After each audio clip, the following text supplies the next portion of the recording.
دیکھیے، اگر آپ بیمار ہیں اور روزہ نہیں رکھ سکتے تو دو طرح کی بیماریاں ہوتی ہیں، ایک عارضی اور ایک مستقل۔ عارضی بیماری یہ ہے کہ کچھ عرصے کے لیے بیماری آ گئی، کوئی بخار وغیرہ ہو گیا، کوئی دوا آپ کو کھانی ضروری ہے دن بھر میں، تو ایسی صورتحال میں آپ روزہ نہیں رکھ سکتے، تو اس روزے کو آپ کو قضا کرنا ہوگا۔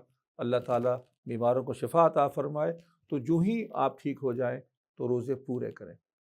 ہاں، اگر مستقل کوئی بیماری ہے جس میں دور تک کوئی اندیشہ نہیں ہو رہا کہ وہ ٹھیک ہو سکے گی، اس صورتحال کے اندر آپ ضرور فدیہ دیجئے، لیکن یہ یاد رکھیے کہ روزہ صرف بھوک اور پیاس کا نام نہیں ہے۔ روزے کے اور بہت سارے اعمال ہیں جو کرنے ہوتے ہیں۔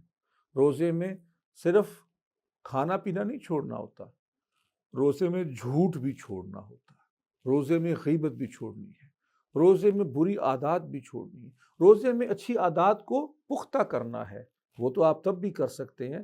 تو اس بات پہ زیادہ پریشان نہ ہوں، اللہ سے صحت کی شفا کی دعا کیجئے اور روزے کے سارے اعمال کیجئے، اپنی آنکھ کا، زبان کا بھی اور دل کا بھی روزہ رکھیں۔